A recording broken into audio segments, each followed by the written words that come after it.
Hello, you wonderful people, and welcome to another episode of Crime Centric. This being the show where I talk about crime dramas that I watch. For today's episode, I'm going to talk about Season 1, Episode 3 of Only Murders in the Building. A lot of really interesting things went down in this episode, so let's break it down. I really appreciate this episode. We kind of learned a little bit more about Oliver. We kind of learned about his relationship before to his son's mother, Roberta. And we find out his business partner and kind of at the very least, Teddy seems like the investment person, which he's played by Nathan Lane, which I'm like, that's very befitting. But nevertheless, I love the whole idea of Splash, and it's like the fact is, it's like, oh, we're already we're already $4 million over budget, and you can tell Oliver's quite the salesman, and he kind of always has been in that. But that's also the thing. Too many people have kind of bought in, and that's kind of soured a lot of people. Kind of his son, but now we also realize why his son feels that way, because Oliver invested his son's entire college fund into Splash, and it ended up backlashing because he ends up breaking it down to opening up to Charles about it, and that basically it is the worst thing that's ever been done. It's like before we even had our first show, we had bad reviews because apparently the whole thing is the floor is supposed to open up. There's supposed to be water. You know, that's where everyone's supposed to dive in and do their singing number and do a splash, and there's like swimming choreography. Well, malfunctioning, and the floor didn't lower like it was supposed to, and 12 of the mermen crashed, and it's like, all 12 of them? It's like, yeah, their chorus boys tend to stick together. And then little Charles was like, well, come on, I mean, everyone makes mistakes. No one died, right? And it's like, no, okay, everyone makes mistakes. Because I love that every time. It's like, well, it can't be that bad. It's like, oh, they used one particular word. He's like, oh, that's not bad. It's like, oh, that's the worst thing they say. He's like, no, it's not the worst thing that they've said. And the reason why it was so harsh for Oliver was because of that. He put everything. He made the production all about him. He didn't care about anyone else. It ended up costing him, obviously, his relationship with Teddy, but also, you know, his marriage, his relationship with his son. It's like, yeah, that's why they definitely had like a weird, kind of awkward like relationship just from what we got. What was that, last episode? No, it was episode 1, I believe. So it's like understanding and now having more context for why things are kind of the way they are, which is kind of sad. Because I think the show set like present day, well, present day at the first time of the first season coming out, wasn't it like last year that it came out? So I guess it's been like 15, 16 years roughly. I don't know if like him and Roberta like got divorced after that, because she probably found out about him using their son's money for that, college fund for that. But I do like that talking to Charles, who talked about like, right, you are insane, Oliver, but sometimes you need an insane person for people to follow. He's like, right, because of you, I'm someone who doesn't really interact with people, but I'm coming out of my comfort zone. You make people go take a step out of their comfort zone. So that inspired him to go visit Teddy yet again.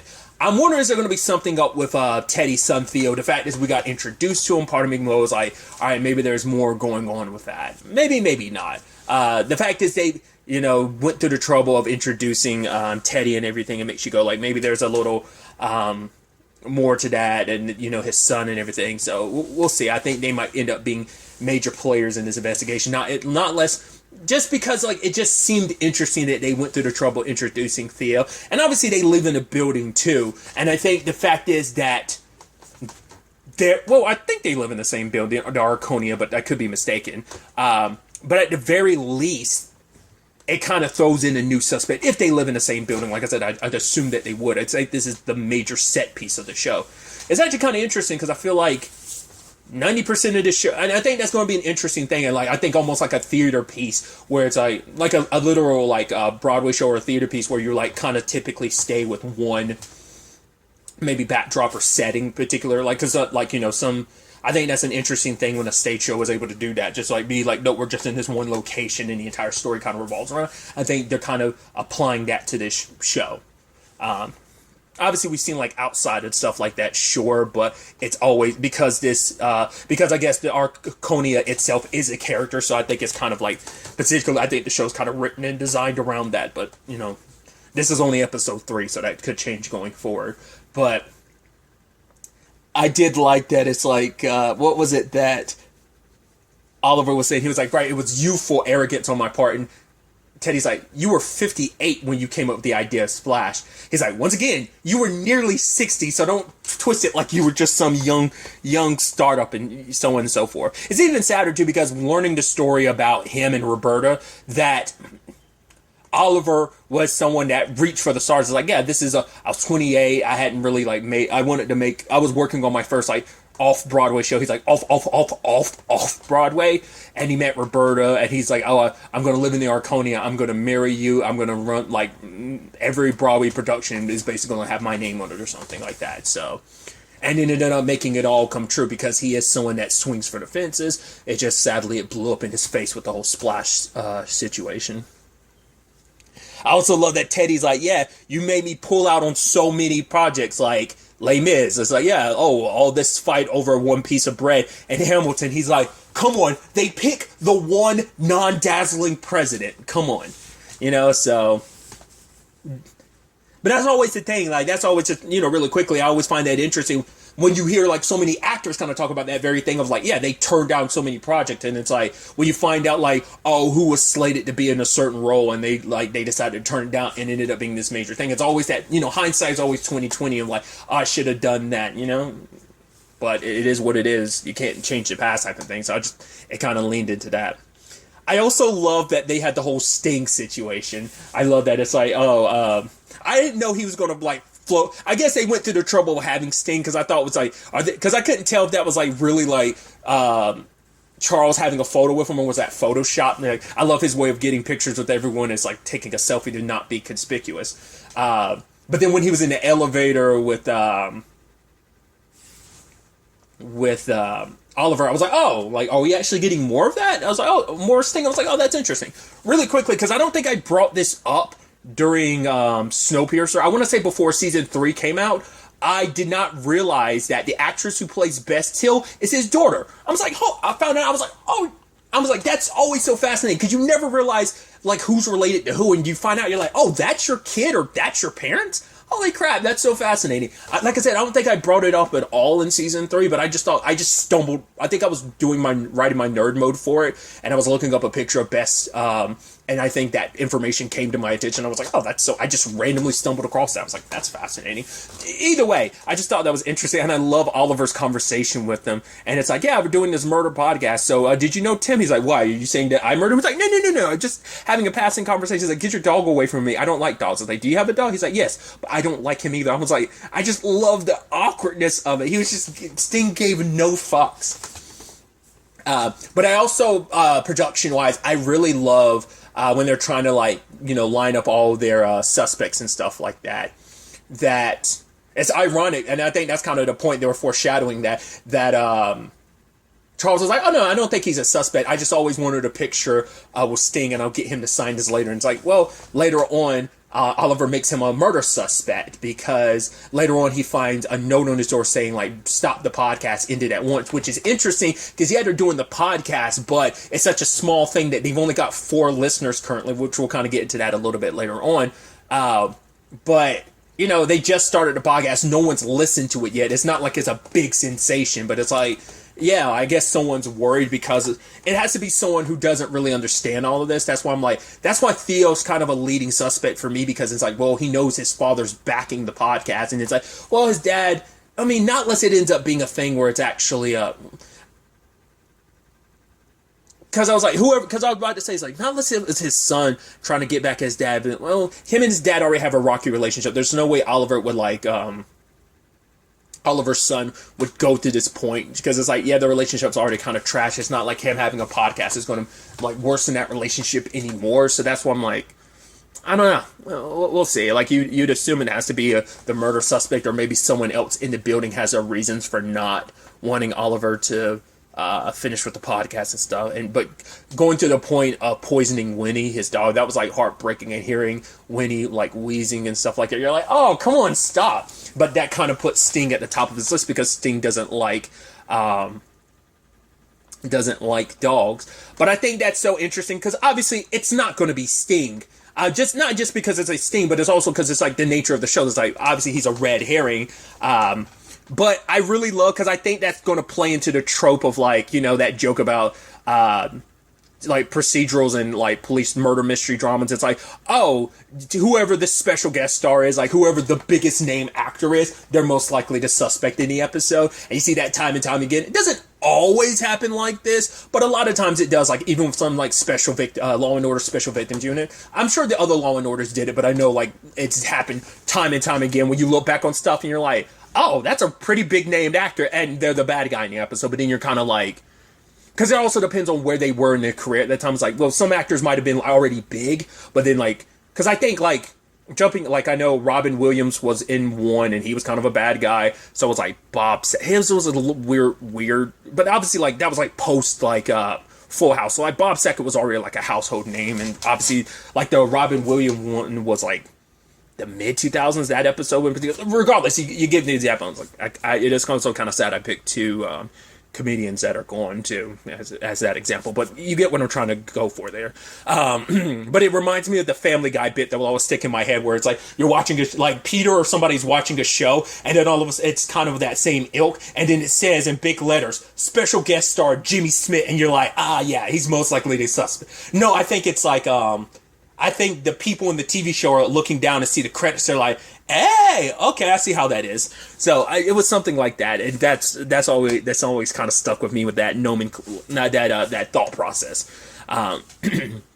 So, but yes, like Sting is obviously not the. It's going to be an interesting avenue to go down, but I feel like I said, I think the TV show's leaning into. I think they're leaning into that like joke that is going to be like the most well-known person. So I was like, yeah, getting literal Sting in the show and have him live in the building and him being the suspect, I think is going to, but it's like that's all it is, like a major red herring. So we'll see. But speaking of, I meant to talk about this earlier, but I kind of trailed off a little. I did like the Oliver situation of how like he is approaching this investigation, like when it comes to, he's like, oh, I'm finding my lead, like it is like a Broadway production or some production of some sort, where he's trying to like, he's got one lined up, and he's like, I don't know what you're doing right here, but it's not interesting. Back of the line. And then he's like, Bunny, why are you singing? Because I was almost thinking like he was going to pick Bunny just because it's like he was going to use that to his advantage, because he's trying to find the most interesting suspect. And it's like you killing, because the lady who wanted Tim's room just for the space, it's like there's no way that you did it. That's such a boring thing. So no, you're not. I figured he'd choose Bunny just because I was like, well, it potentially will deal with my issues, plus it'd be exciting with the podcast or something. But like Bunny started singing, he's like, why are you singing? She's like, this is a musical, isn't it? He's like, not with you in it. Back of the line. And I did like home dude Evelyn's dad being like, oh, he hated Evelyn. She had 9 lives, but I cut his one short. And then you have Oliver being like, that's cute. Honestly, I really liked that. I was like, oh, that's a really good line. I love that. And then he kept going, and Oliver's like, do you want to lose the role? Everyone else that isn't him, back of the line. I'm like, I really love like how they produced that and how they designed it. I thought that was a really nice touch. But later on, Charles and Mabel go and see him, and they talk, and his place is still covered in cat fur. It's like, right, I want to remember Evelyn, so as long as I keep the food and stuff around and her toys out, it's almost like she's still alive. I was like, that's creepy as hell. But then at the same time, I'm like, I think it's because it's for an animal, which, I mean, I get it. Animals are everyone's like a family member too, but it's still like weird. It's like, to be fair, people do the same thing about people's room. It's like, oh, like someone had someone close to them pass away. They keep their room in pretty much the same state. So it kind of makes sense. But it's still, it's just like, yeah, all the cat fur around. And I love the whole thing of like, right, you can't legally record someone without letting them know that you're recording them. In some regards, because it also depends on where you live. Because I know like California has one of those laws, like you have to let people know you're recording them type of situation. I don't know if New York is in that same regard or not. And then there's also like there's a whole thing about public recordings and stuff like that. Like that's a whole lane in itself. But regardless, I just think that's so interesting, like him being like, oh yeah, like it was the other cat, and being like, oh no, she was evil, she was a bitch, she was terrible. It's like, oh, well, you have that picture up there. It's almost like she's recording you. And he's like, what'd you say? He's like, you know, he's like, yeah, it's almost like she's there watching over you, like she is recording you. I'm like, and he's like, why do you keep saying that like that? No, I don't like the thought of it. I'm like, And he's like, that's such a weird way for you to phrase that. Just because he's trying to get around being like, yeah, I'm letting you know that I'm recording you, finding the most roundabout ways to say it. I thought it was interesting earlier when he had mentioned, like, is his nose bleeding? I was like, what's that about? And then later on, his nose bleed, home dude's passed out. And the moment he did, you're like, okay, so he's off the suspect, because there's no way he could have killed Tim without passing out. But then go into his freezer, you find Evelyn in the freezer. Ivan will be like, yeah, you have Evelyn, you have a frozen cat in your freezer. You know, but she's in there, but she's touching all your food. And it's like, oh, bro, I'm like, man, a lot of people keeping some weird stuff in their freezers recently, and actually quite a few things, because you're like, well, Resident Alien, spoilers, slightly, some stuff, at least based on episode, because I've only seen episode 2 at the time you're recording this, of season 2, is, God, what's its face? We Hunt Together. Sorry, such people keeping very, very interesting things in their freezer. I even love when they left. Mabel was like, all right, are you, like, is it cancer? She's like, because I need to know before I put any more time in investing in you. She's like, you know, like, you don't adopt like a 20-year-old dog. He's like, I'm not dying. I just, like, get a nosebleed whenever I get around people or talk to people or get to know people. She's like, well, you don't get a nosebleed around me. He's like, who are you again? And she's like, I'm not supposed to laugh. He's like, well, you know, is that supposed to be funny? He's like, oh, you know, I thought it was supposed to be, so. Which is interesting because he was in the elevator with that lady Jen, was it the bassoonist? And they were kind of hitting it off. And I love, Mabel like, yo, Charles, get some. He was like, I will not. And she's like, well, you should. Which I'm assuming this has to deal with the Lucy thing, because we still have not tackled that. But he did talk to Oliver. He's like, I know what it's like to basically make a mistake that ends up costing you everything. So it does seem like it's probably like a divorce thing and not like a she died thing, maybe, the whole Lucy thing. So maybe we'll circle back to that in some of the more upcoming episodes. So.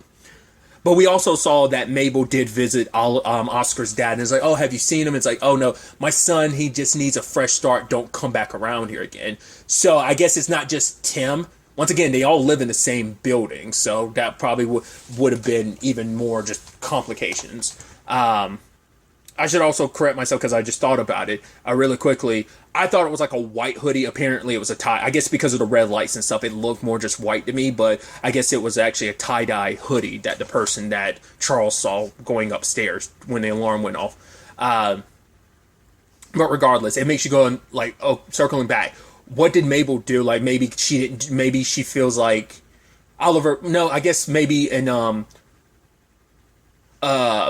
Oscar's case, maybe it's a situation where his father was like, after everything went down, once again, because Tim was like, we haven't seen each other in like 10 years, so maybe over that next 10-year period, Mabel stopped coming around. Maybe that was her parents' decision, maybe that was her own decision, but maybe that's why it's like, right, you don't get to come asking for my son when you weren't really there for him. You didn't really do a lot. Maybe it's also because it's like, right, you and your little crew of Hardy Boys getting together, like my son was fine in his own lane until he started hanging around you, because Oscar did like take his dad, or at least made copies of him as a superintendent of the building. He had copies of the keys and stuff. He made copies of his father's keys to everywhere, and so they had access to everything. So I'm blanking because it's been a little while since I've seen episode 2.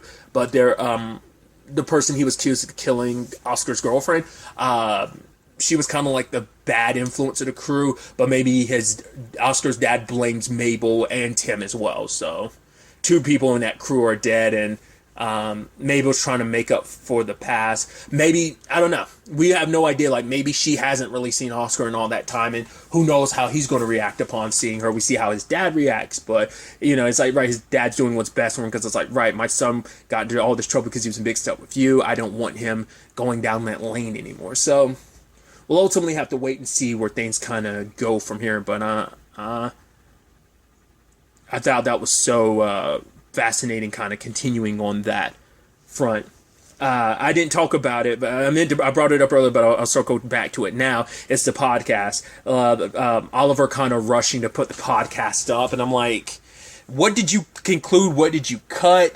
Also, the fact is that it's like, oh, there's yeah, they got 4 listeners, and it's like, yeah, before we really decide anything, like, how about we get up to 12 listeners? Because it's like, right, we don't even have a proper suspect. They are sponsored now because it was like to a chicken wrap thing is their major sponsor, and I'm like, oh, this is a little too like real, because like obviously you listen to a podcast, you know about sponsorships and stuff, so it's just like it's always that weird thing when like TV imitates real life, and it's so real that you're like, oh, I know that, so, and it's just like getting behind the scenes of that a little bit like that. It's just always so interesting. As someone who gets, 4 listeners or something sometimes, like, oh yeah, like I feel that, but I'm assuming by the time this is all said and done, probably like before we even get to the midway point of the season, which we're kind of approaching that pretty soon, because there's only 10 episodes in this first season, so like we're going to get to that soon. I'm sure by then maybe the podcast will have blown up, which will probably be more of an issue of like the killer, and once again, maybe not just be the killer, but there's probably a lot of people in this building who don't want their business blasted on a podcast, even though the podcast isn't going to be like some massive success or a hit, but it's going to be a situation of, I don't want my business out there because someone doesn't understand that the podcast isn't like this big, massive thing. Like thousands upon thousands of hundreds and thousands of people are listening to it. Maybe by the end they will, but not currently. But you always got to start somewhere, right? So I just think that's fascinating.